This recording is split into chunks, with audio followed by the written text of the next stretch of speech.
Hello, hello, my friends, and welcome back for another chapter of C.S. Lewis's novel, The Lion, the Witch, and the Wardrobe. Today, we are on chapter 5. Back on this side of the door. Because the game of hide-and-seek was still going on, it took Edmund and Lucy some time to find the others.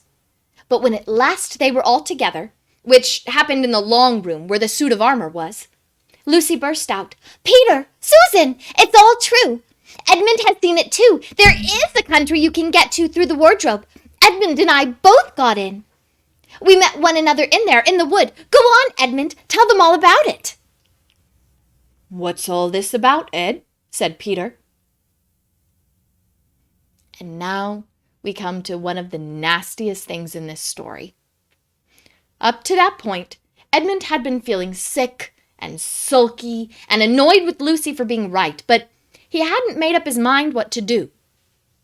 When Peter suddenly asked him the question, he decided all at once to do the meanest and most spiteful thing he could think of. He decided to let Lucy down. "Tell us, Ed," said Susan. And Edmund gave a very superior look, as if he were far older than Lucy. There was really only a year's difference. And then a little snigger and said, "Oh, yes, Lucy and I have been playing, pretending that all her story about a country in the wardrobe is true. Just for fun, of course. There's nothing there, really." Poor Lucy gave Edmund one look and rushed out of the room. Edmund, who was becoming a nastier person every minute, thought that he had scored a great success, and went on at once to say, "There she goes again. What's the matter with her? That's the worst of young kids. They always—" "Look here," said Peter, turning on him savagely. "Shut up! You've been perfectly beastly to Lou ever since she started this nonsense about the wardrobe, and now you go playing games with her about it and setting her off again. I believe you did it simply out of spite." "But it's all nonsense," said Edmund, very taken aback. "Of course it's all nonsense," said Peter. "That's just the point.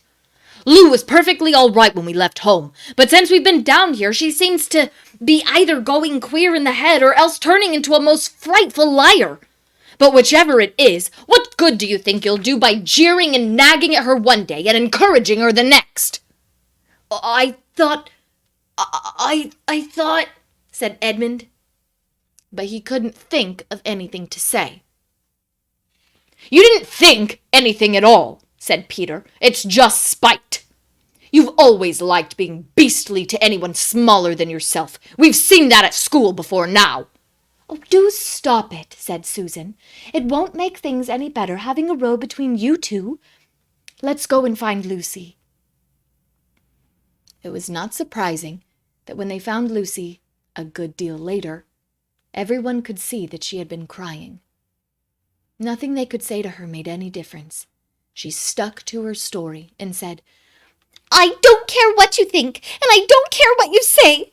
You can tell the professor, or you can write to Mother, or you can do anything you like. I know I've met a fawn in there. And I wish I'd stayed there, and you are all beasts, beasts." It was an unpleasant evening. Lucy was miserable, and Edmund was beginning to feel that his plan wasn't working as well as he had expected. The two older ones were really beginning to think that Lucy was out of her mind. They stood in the passage talking about it in whispers long after she had gone to bed. The result was, the next morning, they decided that they really would go and tell the whole thing to the professor. "He'll write to Father if he thinks there is really something wrong with Lou," said Peter. "It's getting beyond us." So they went and knocked at the study door, and the professor said, "Come in," and got up and found chairs for them, and said he was quite at their disposal. Then he sat listening to them with the tips of his fingers pressed together and never interrupting, till they had finished the whole story. After that, he said nothing for a long time. Then he cleared his throat and said the last thing either of them expected. "How do you know," he asked, "that your sister's story is not true?" "Oh, but," began Susan, and then stopped. Anyone could see from the old man's face that he was perfectly serious. Then Susan pulled herself together and said, "But Edmund said they had only been pretending." "That is a point," said the professor, "which certainly deserves consideration. Very careful consideration. For instance, if you will excuse me for asking the question, does your experience lead you to regard your brother or your sister as the more reliable? I mean, which is the more truthful?"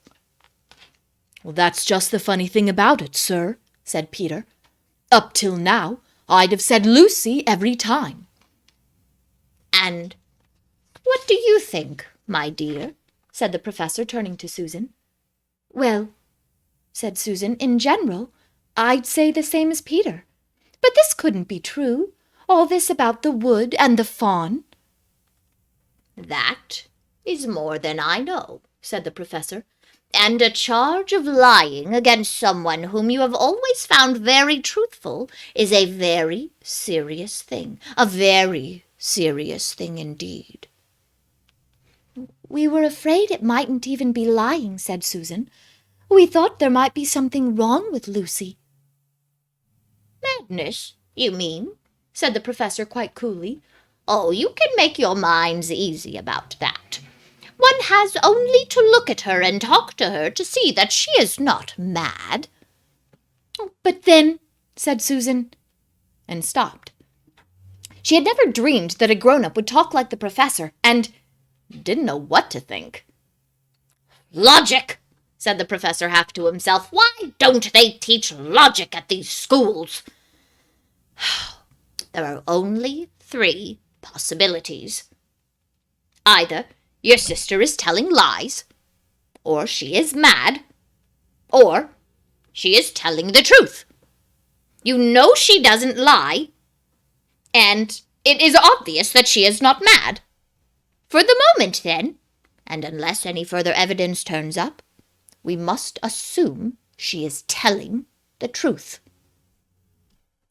Susan looked at him very hard, and was quite sure from the expression on his face that he was not making fun of them. "But how could it be true, sir?" said Peter. "Why do you say that?" asked the professor. "Well, for one thing," said Peter, "if it was real, why doesn't everyone find this country every time they go to the wardrobe? I mean, there was nothing there when we looked. Even Lucy didn't pretend there was." "What has that to do with it?" said the professor. "Well, sir, if things are real, they're there all the time." "Are they?" said the professor, and Peter did not know quite what to say. "But there was no time," said Susan. "Lucy had no time to have gone anywhere, even if there was such a place. She came running after us the very moment we were out of the room. It was less than a minute, and she pretended to have been away for hours." "That is the very thing that makes her story so likely to be true," said the professor. "If there really is a door in this house that leads to some other world, and I should warn you that this is a very strange house, and even I know very little about it. If, I say, she had got into another world, I should not be at all surprised to find that the other world had a separate time of its own, so that, however long you stayed there, it would never take up any of our time. On the other hand, I don't think many girls of her age would invent that idea for themselves. If she had been pretending, she would have hidden for a reasonable amount of time before coming out and telling her story."